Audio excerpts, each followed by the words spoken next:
गांव का एक गरीब किसान रमेश अपनी बेटी रीमा के साथ एक छोटी सी झोपड़ी में रहता था। रमेश बहुत मेहनती था, लेकिन उसके पास बहुत कम जमीन थी, जिससे उसे अपनी बेटी का पेट भरना भी मुश्किल हो जाता था। एक दिन, हे भगवान, कब तक इस गरीबी में रहूंगा? मेरी बेटी का पेट भरने के लिए भी मुझे संघर्ष करना पड़ता है।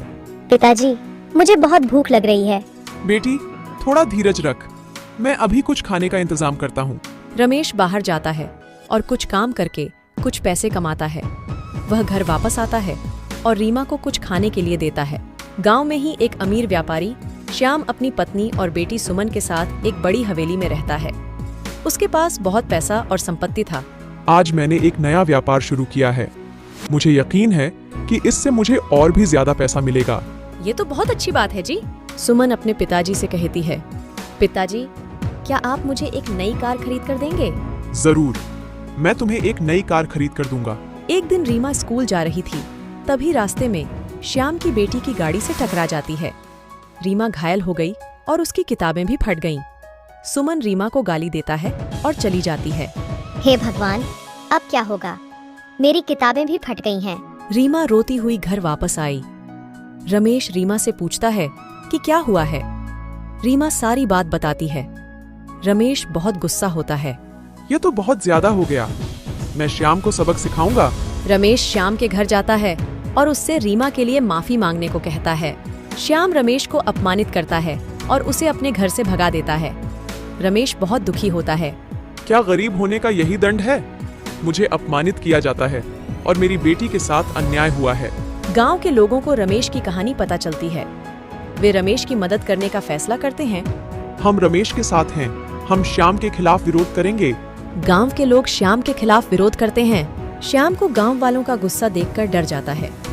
उसे अपनी गलती का एहसास होता है। मुझे माफ कर दीजिए, मैंने गलती की है। मैं रीमा के लिए मुआवजा दूंगा। मुझे माफी नहीं चाहिए। मुझे बस अपनी बेटी के लिए न्याय चाहिए। श्याम रीमा के लिए मुआवजा देता है। रीमा और रमेश खुश हो गए। उन्होंने गांव वालों को धन्यवाद दिया। धन्यवाद, आप सभी ने मेरी मदद की। मैं आपका एहसान कभी नहीं भूलूंगी। रमेश भी गांव वालों से बोलता है, आप सभी का बहुत बहुत धन्यवाद। आपने मुझे सिखाया है कि गरीब होने का मतलब कमजोर होना नहीं है। रीमा ने अपनी पढ़ाई जारी रखी। वह बहुत मेहनती थी और उसने अच्छे अंक प्राप्त किए।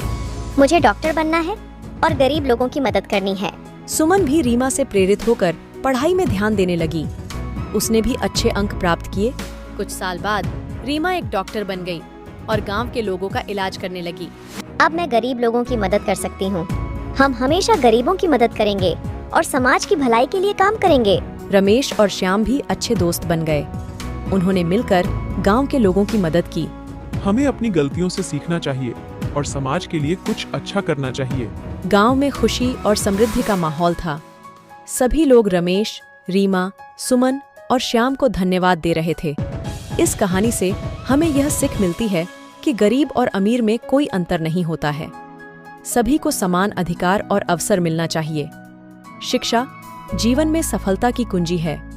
हमें हमेशा दूसरों की मदद करनी चाहिए।